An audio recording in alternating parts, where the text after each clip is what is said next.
bu madde dünyasında da bir məktəbdən keçib bunu tamamlamalıyıq. Burada hərəmizin tamamlamalı olduğumuz bir şey var. Yəni bu həyat məqsədimiz var. Yəni bizi bu dünyaya göndərən Yaradanımızın hər birimiz üçün bir muradı var. Onu yerinə yetirən insan öz dərmasını yerinə yetirmiş olur. Yəni həyat məqsədini yerinə yetirmiş olur. Bu həyat məqsədini yerinə yetirən insan da insanın da karmasını təmizlədiyi düşünür. Bu insanın həyata gəliş məqsədinin nə olduğu, yəni insanın bizdə çatışmayanın nə olduğu, karmamızda nə əksikdir, nəyi yerinə qoymalıyıq, nəyi tamamlamalıyıq. Bu da insanın doğum tarixi, onun doğum günü, ayı və idindən müəyyən olunan bir şeydir və mən də bu həyat məqsədimi tapmaq üçün, karmamı təmizləmək üçün nə edə bilərəm axtarışında olanda buna rastlaşdım, bunu öyrəndim. Və həm özümün, həm də yaxından tanıdığım bəzi adamların bu cədvəlini çıxararaq, kənardan gözləmədiyimə, müşahidə elədiyimə görə bunun həqiqəti göstərdiyini də düşündüm. Təbii ki, bunu hər biriniz də bilirsiniz. Bu doğum tarixi, ayına görə tapılan cədvəli, buna karmik cədvəl deyirlər. Bunu hər biriniz bilirsiniz. Çoxunuz bilirsiniz, yəni növbəti videolarımda bu haqda da, yəni mən də bu haqda qısaca olaraq nə öyrənmişimsə sizə məlumat verəcəyim. Amma bir tərəfdən də yəni artıq karmamızın təmizlənməsini, o düşdüyümüz döngüdən çıxmağımızı istəyirik. Yəni öz həyat məqsədimizi tamamlamaq istəyirik. Dediyim kimi, insan həyat məqsədinə uyğun yaşamalıdır bu öz yerində. Amma bir də var ki, bunun köklərdən gələn bir şey olduğunu düşünür. Bu belə bir şey deyil dostlar. Məsələn, deyir ki, bəzi adamlar deyir ki, filan xəstəlik, deyir ki, məsələn, şəkər xəstəliyi bizdə nəsillikcədir. Anamda da var idi, xalamda da var idi, yaxud da nənəmdə də var idi. Həkimlər deyir ki, xeyr, bu xəstəlik genetik deyil, genlər ötürülmür, həyatda qazanılan bir şeydir. Yaşamaq tərzinizlə, yemək tərzinizlə, həyat tərzinizlə, fəaliyyətinizlə əlaqəli bir şeydir. Amma insanlar o qədər də dinləmir və deyir ki, xeyr, bu bizdə genetikdir, bunun tamamilə sağlayacağına da inanmıram və həyatlarını belə yaşayıb gedirlər. Bu karma deyil. Bu insanın, yəni tip təsdiq edirsə ki, bu insanın həyat fəaliyyətindən əlaqəlidir, yaşayış tərzindən, deməli bu belədir. Amma karmada məsələ biraz başqa cürdür. Yəni insan düzgün yaşayır, hər bir şey düzgün yerinə yetirir, amma o döngüdən çıxa bilmir. Burada bunun həm insanın həyat məqsədini öyrənib, bu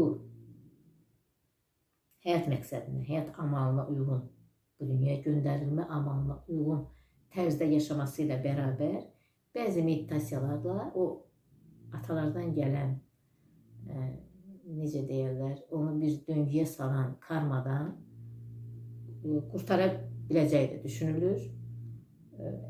Söz, belə bir deyim var ki, yəni söz də bir enerjidir. İnsanın hər bir sözü, ağzından çıxan hər bir kəlməsi duadır. Yaxşı sözlərimiz, yaxşı düşüncələrimiz əgər özümüz üçün yaxşılıqdırsa, özümüzə elədiyimiz yaxşı dualardırsa, bu eyni zamanda ətrafa verdiyimiz də yaxşı enerjidir. Və pis kəlmələr, olumsuz, mənfi kəlmələr insanı bədbin fikirlərə doğru aparan kəlmələr də insanın həm özünə elədiyi pis dualardır, həm də ətraf aləmə yaydığı mənfi enerjidir, başqalarına ötürü mənfi enerjidir.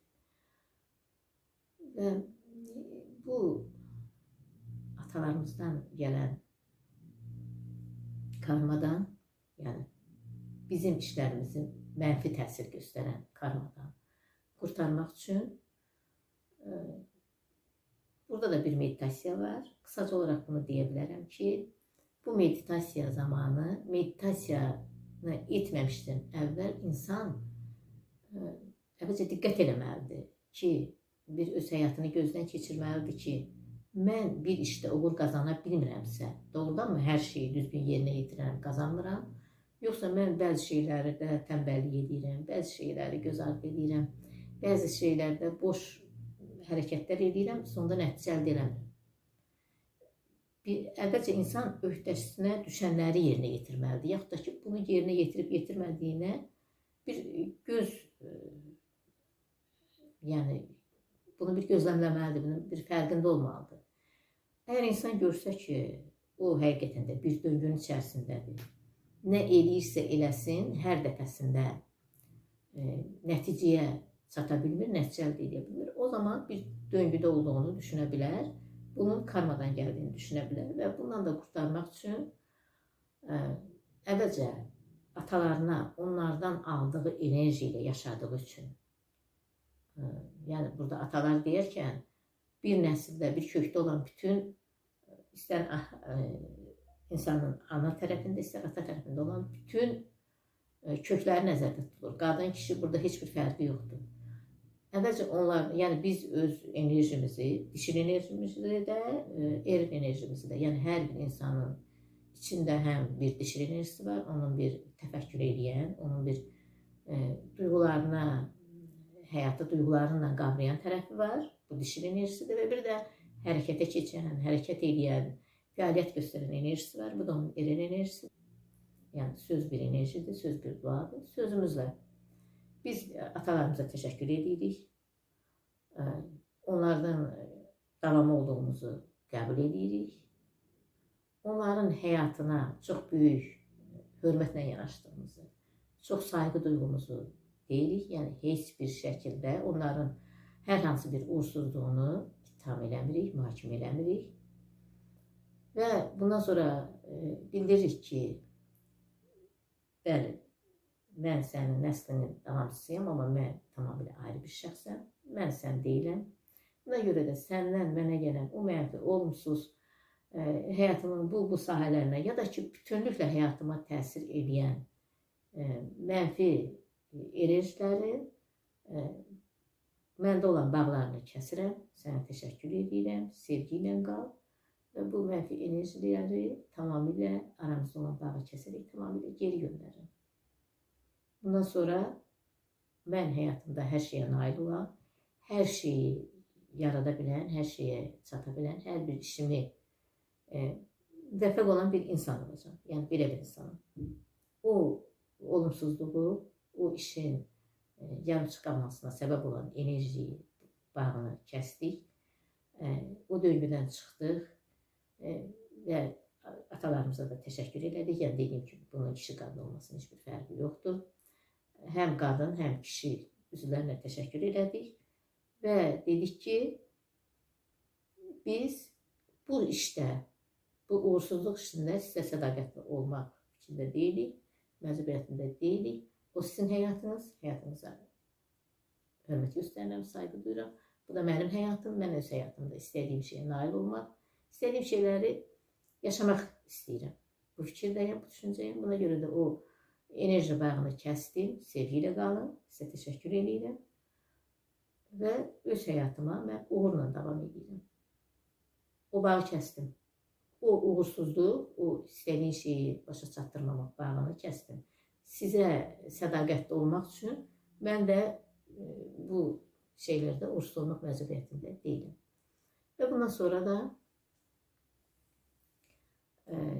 deməli, həyatında ancaq yaxşı olmalısan, yaxşılıqlar eləməlisən və həyat amalına uyğun yaşamalısan.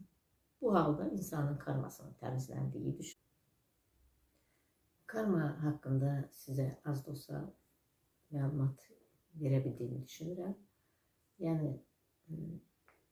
ümid edirəm ki, ikinci çakrayla, sakral çakrayla bu boğaz çakrasının, karmik çakranın arasında hansı əlaqə olduğu haqqında müəyyən qədər məlumat verə bildim. Bugünkü söhbətimdə bu qədər. Mən dinlədiyinizə görə sizə təşəkkür edirəm. Sağ olun, salamat qalın. Növbəti videolarda görüşmək ümidi ilə. sizdən kanalıma abunə olmağı, mənə dəstək göstərmənizi xahiş edirəm və buna görə də sizə əvvəlcədən təşəkkür edirəm. Sağ olun, salamat qalın.